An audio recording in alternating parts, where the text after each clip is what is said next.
Welcome to Sarah_Philosophy, a quiet place for philosophy, inner peace, meaningful living, and the questions that stay with you long after the noise disappears. Have you ever looked at your life and quietly wondered, what is the point of all this? You wake up, you work, you eat, you scroll, you sleep, then you do it all again. Maybe nothing is terribly wrong, and that is what makes it so difficult to explain. You have things you once wanted.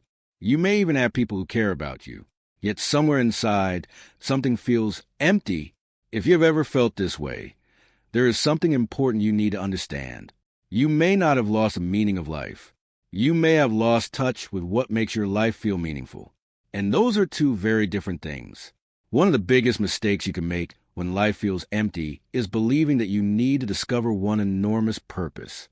You imagine that somewhere out there is a perfect career, a perfect relationship, a great achievement, or a single mission that will suddenly make everything make sense. But meaning rarely arrives like a lightning strike. More often, you build it quietly. A philosopher like Marcus Aurelius did not believe you needed to control the entire world to live well. You could begin with the small part of life directly in front of you, the conversation you are having, the work you are doing, the person you can help, the choice you make when nobody is watching. Meaning can begin there. So when life feels meaningless, stop asking yourself, what is my purpose? Instead, ask a smaller question. What is worth caring about today?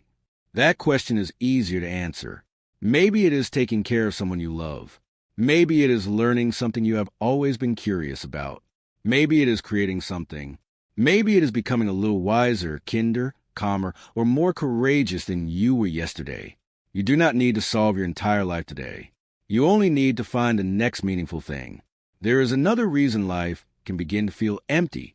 You may have spent too much time consuming and too little time participating. You watch other people's lives. You compare your progress. You consume entertainment. You scroll through endless opinions. You absorb hundreds of images and ideas every day. And slowly, you become a spectator of your own life. Your mind becomes full, but your life becomes thin. So try something different. Make something. Walk somewhere without constantly checking your phone. Read something slowly. Learn a skill. Talk to someone honestly. Help someone without expecting anything in return. Spend time doing something that requires your attention rather than constantly demanding your stimulation. You may discover that meaning does not always feel exciting. Sometimes meaning feels quiet. It feels like sitting beside someone you care about. It feels like finishing something difficult. It feels like keeping a promise you made to yourself. It feels like watching the morning light enter your room. It feels like becoming present enough to notice that you are actually alive. This is where Buddhism offers another powerful perspective. You can spend your entire life chasing the next experience, the next achievement, the next source of pleasure, believing that the next thing will finally make you feel complete. But the more you chase, the more you teach your mind that the present moment is not enough. So instead of constantly asking, what will make me happy? Try asking, what can I fully experience right now? Eat the meal without rushing. Listen when someone speaks. Walk without turning every moment into content. Notice the sky. Notice your breathing. Notice the ordinary parts of your life that you usually ignore. You may begin to realize something strange. Your life was not always empty. Sometimes your attention was simply somewhere else. And then there is the question of suffering. When life becomes difficult, you may think, if this is what life is going to be, why does any of it matter? But suffering does not automatically make life meaningless. Sometimes difficulty reveals what matters to you. You discover what you are willing to work for. You discover who you truly care about. You discover which values you refuse to abandon.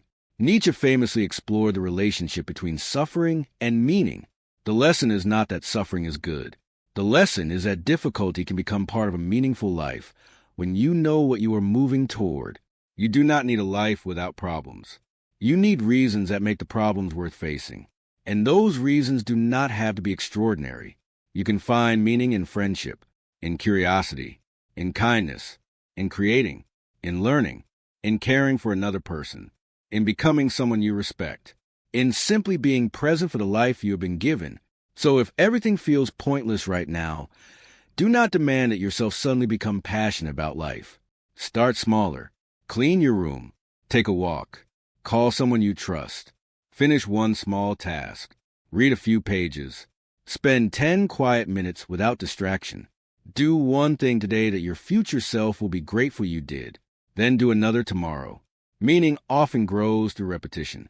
A meaningful life is rarely built from one giant decision. It is built from thousands of ordinary decisions.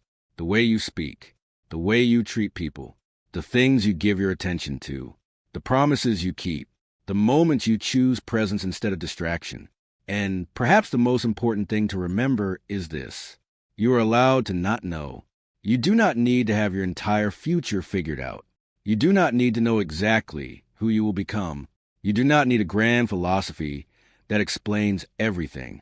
Sometimes the most honest place to begin is simply saying, I don't know what my purpose is yet, but I am willing to keep discovering what matters. That is enough for today. Life does not always hand you meaning.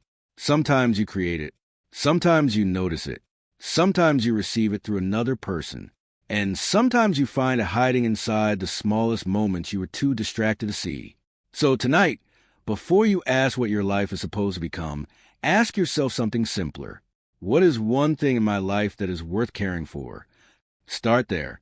Give it your attention. Give it your time. Give it your presence. And then let tomorrow reveal the next step.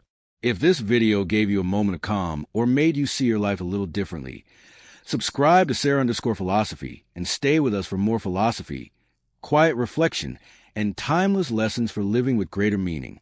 And if you have ever gone through a period where life felt meaningless, leave a comment and share what helped you find your way back. Your experience might be the sentence someone else needs to hear today. Until next time, slow down, look inward, and remember that a meaningful life is not something you simply find. It is something you build one ordinary day at a time.